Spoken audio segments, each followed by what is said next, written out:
But an experiment is not a public opinion poll. It examines behavior under the pressure of social forces, as the experiment of Solomon Asch reveals. The experiment you'll be taking part in today involves the perception of lengths of lines. As you can see here, I have a number of cards, and on each card there are several lines. Your task is a very simple one. You're to look at the line on the left and determine which of the three lines on the right is equal to it in length. All right, we'll proceed in this order. You'll give your answer. Only one of the people in the group is a real subject, the fifth person with the white T-shirt. The others are confederates of the experimenter and have been told to give wrong answers on some of the trials.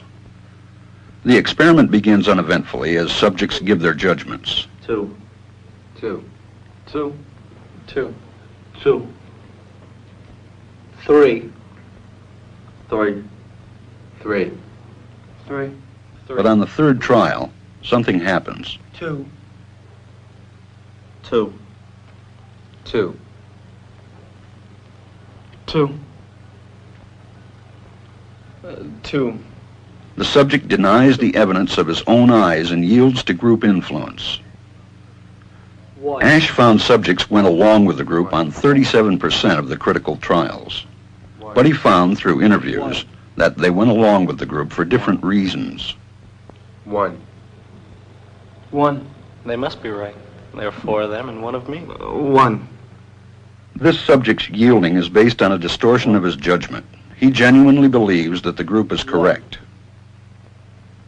1. 1. 1. 2. 1. 2. 2. 2. I know they're wrong, but why should I make waves? 2. In this case, the subject knows he is right, but goes along to avoid the discomfort of disagreeing with the group. Here, the distortion is at the level of his response. 2. 2. 2. 2. In the previous experiment, the naive subject stood alone against the group. In this variation, Asch gave the naive subject a partner, here seated in the third position, who also gives the correct response. 1. 1. 2. 1. 2. With a partner, yielding drops to only 5% of the critical trials compared to 37% without a partner.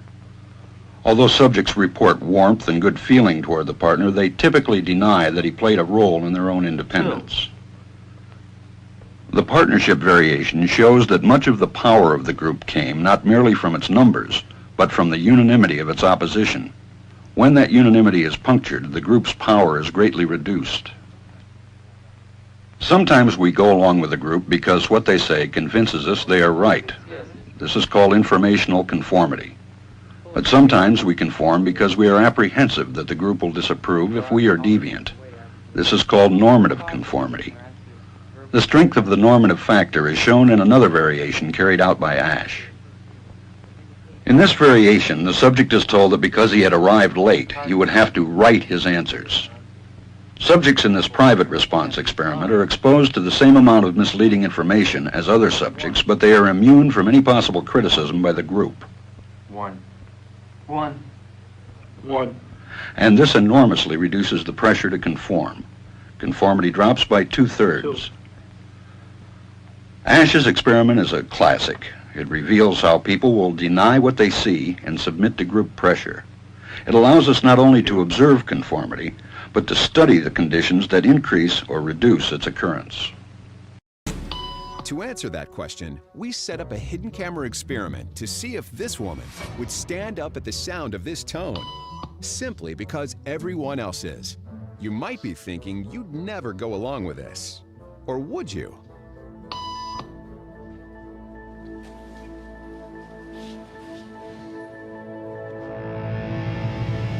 After just 3 beeps, and without knowing why she's doing it, this woman is now conforming perfectly to the group.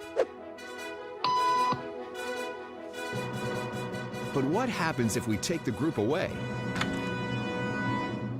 Elaine, please.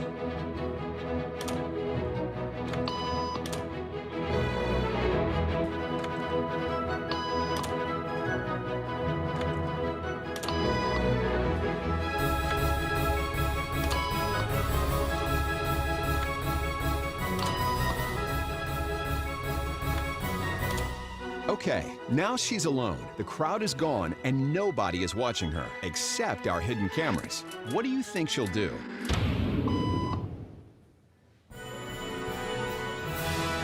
She's now conforming to the rules of the group without them even being there. Now, watch what happens when we introduce another outsider who doesn't know the rules. For a noon appointment. Have a seat, and they'll be out in just a couple minutes. Great, Thanks so much.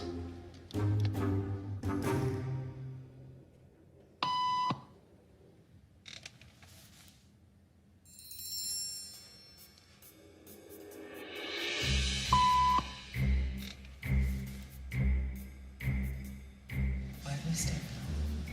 Everybody was doing it, so I thought I was supposed to. Think she'll teach the new guy what to do?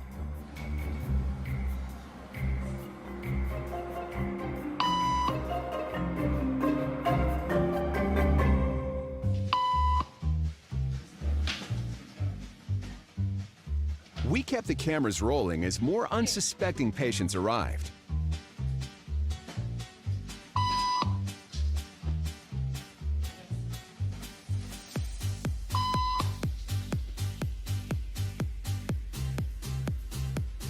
And slowly but surely, what began as a random rule for this woman has now become the social norm for everyone in this waiting room. Here to explain what's going on in their brains is Jonah Berger of the University of Pennsylvania. This sort of internalized form of herd behavior is part of what we call social learning. Starting at a very early age, when we see members of our group perform a task, our brains literally reward us for following in their footsteps. When I saw everybody stand up, I felt like I needed to join them. Otherwise, I'm like excluded. Once I decided to go with it, then I felt much more comfortable. Conformity is how we become socialized, but it can also cause us to develop bad habits or repeat past wrongs. And it's why even this rebel, who wasn't standing for any of this nonsense, eventually joined the ranks. And the only thing more shocking than seeing how easily conformity affects the way you act is that similar forces are subconsciously shaping the way you think right now.